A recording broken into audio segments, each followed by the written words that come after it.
I'm Katrina, and this is So Tare, and today I'm going to be cooking with you. I haven't cooked with you guys for a while, and so we just got our fresh produce. We have, this is our very first crookneck squash, and this is also our very first harvest of green beans, so that is exciting. So I'll take you down here and show you what we have, and we're going to make something tasty. Alright, so here's what we have to deal with. We have our crookneck squash, our green beans. This is actually a crookneck squash from the other plant, but you can see how it's broken, right? Or not broken, but it's like withered up right there. This is actually the flower. This is a female flower. It's very often, it happens where the first female flowers of squashes, both winter and summer, don't quite make it. So this is what they do, and you can eat this. It'll taste kind of like a squash. We have mostly dried up. These are jalapenos, teeny tiny jalapenos that grew in the porch this year. I got this variety as a plant, not as seeds, and I prefer the Craig's Grande, but we'll go with these. And then again, 2 teeny tiny cayennes. The bigger cayennes are on there now. I'm not sure why these are so small, because it made big cayennes over the winter as well. And then we have, off of these, still the same plant, we have a jalapeno that's, I mean, it's not done growing, it's just we decided to pick it because we wanted it. So I've got all the tops of the other one, and we can use this as well. This is winter savory, and it is similar to thyme, but it's very good. And then I am also going to be using garbanzo beans, not from the garden. And then this is ground beef that I canned a while ago, and we used part of it. And so it's been in the refrigerator. You can see it's gelled, it's cold. So I'm going to add ground beef to this once things are cooked, because that's already cooked, it just needs to heat up. And then we have flowers, so we're gonna have flowers for dessert. This video is getting a little bit long, so I made the dessert video separate, so you guys get a bonus video tomorrow. These don't have strings, they don't have many strings, you just do the ends, and so I'm just gonna do the ends real quick. And I'm actually gonna snap them in half. These were harvested a couple days ago, they probably should have been in the refrigerator, but I'm just gonna go like this. So this is a variety, I think it's emeritus or emeritite, something like that. It's a indeterminate variety. It vines, and look how big that is. And it's really good because it doesn't have string. So a couple of years ago I was looking for stringless, and I grew this the first time last year, and I really liked it. So, and I have more to plant this year. But it doesn't have string, which is so nice. And the chickens or the quail will love these ends. Also, the worms will love them. If you pick green beans too late, they get hard, and it also signals to the plant that they're done. So you want to continuously pick your green beans like every couple days, every 2 to 3 days. So this is our first harvest. Probably in a couple days we'll have another little harvest. I did not plant as many of these as I wanted to, but I did plant quite a bit.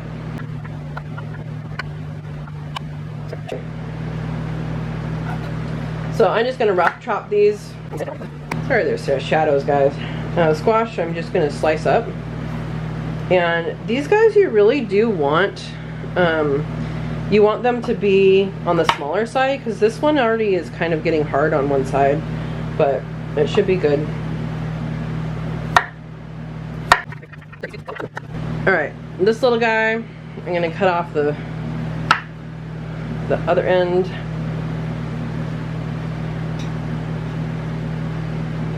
Actually, I'm going to slice it this way.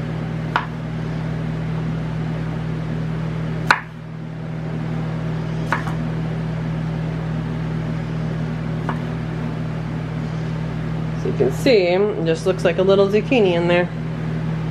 Alright, next up is the peppers. I like to slice them like this.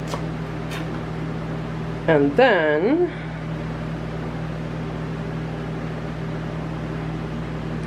If you have hot peppers or you're sensitive to heat, wear gloves for this. But this is just any meal in the garden you can make this way. Just chop it up and saute it up and it's good to go. And then we have these hotter, mature peppers. Now what are the possibilities at this point, right? You can make a saute, which is what I'm doing. You can make a soup if you wanted to use some broth, which I do have, but I would like to saute it. You can make a roast and put these in with a roast. You can do all sorts of things, and here's a trick. You can take a vegetable and clean off your spicy knife with it. You don't have to do it with your fingers. Alright, today I'm using olive oil. You can use whatever you want as far as oil. Coconut oil would be good with this too. Butter would be good. Bacon grease would be better. Should have thought of that before I put that in.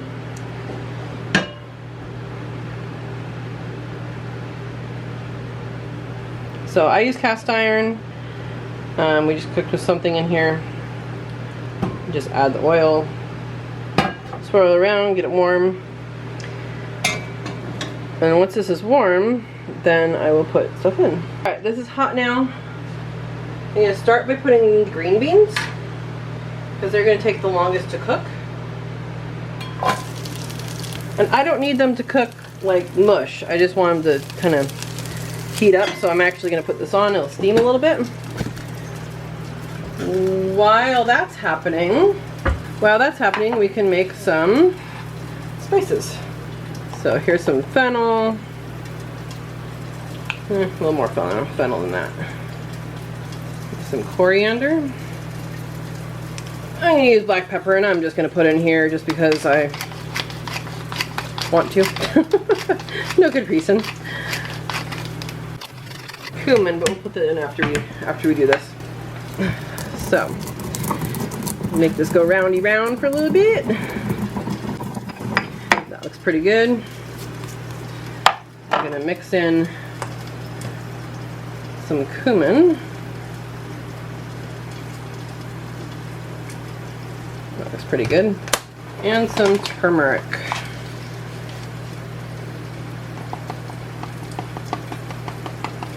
That's probably funny.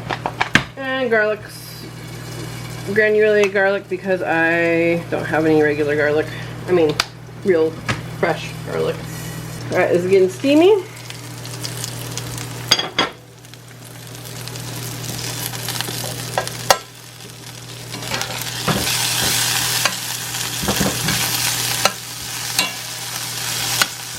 I like my veggies a little bit texture still. I don't like them all mushy, so this is fine. Now you could do one of two things at this point. You can take these out and put the next thing in, or you can just add to it. I'm just going to add to it.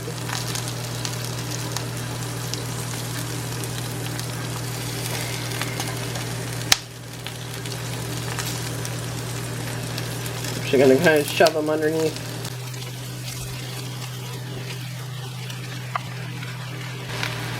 Alright, to help guide these peppers over.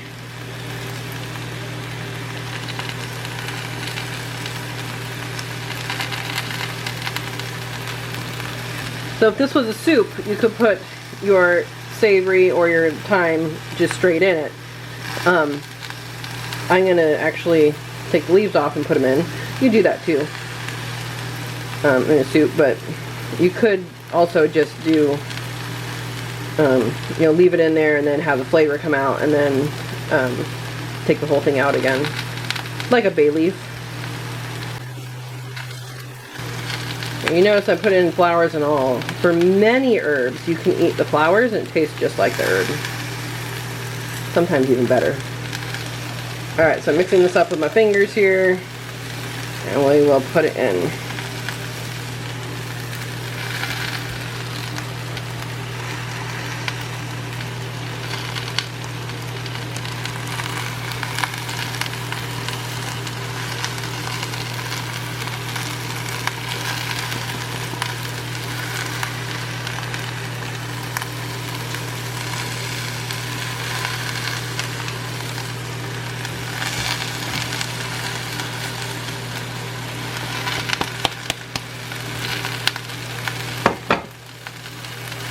Alright, so here's a quick steaming.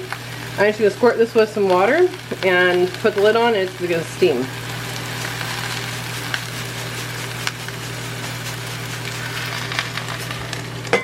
And we'll let that sit until it's the consistency that you want. Alright, let's see how it's doing. Looks good. Smells good. So if you like your stuff squishy, cook it longer. So I'm adding garbanzo beans to this. We have a humongous can of it.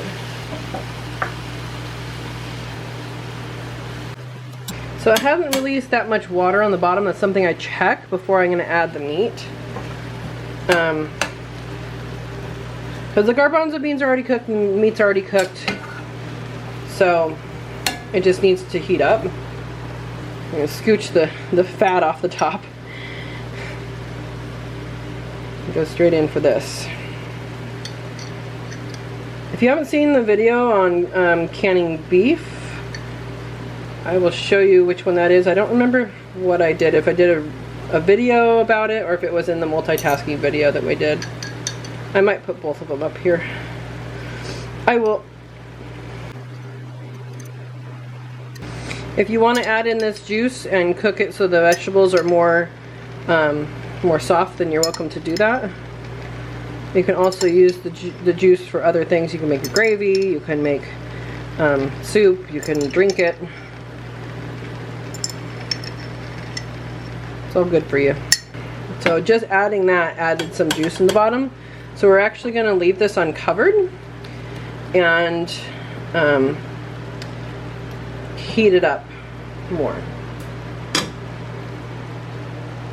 And it'll continue to cook. Alright, I'm going to give this a stir and then this is going to be done.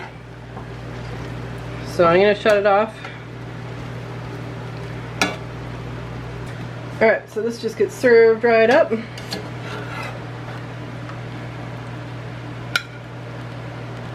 And maybe I've overcooked the squash for my taste.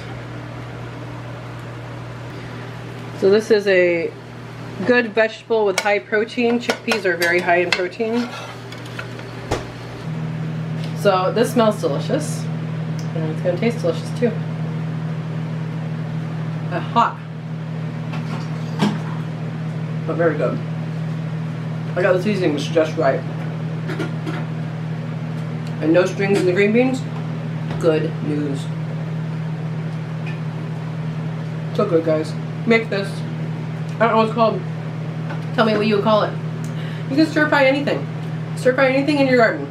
Even apples, even pears, you can stir fry. You don't know what to do with something, stir fry it. Doesn't mean you have to add soy sauce. Alright guys, thank you for watching. Please share this with someone who has a bountiful garden or maybe just has produce that they need to use. Hit the like and subscribe if you haven't subscribed. And we will see you next time. Thank you for watching. Have a great day.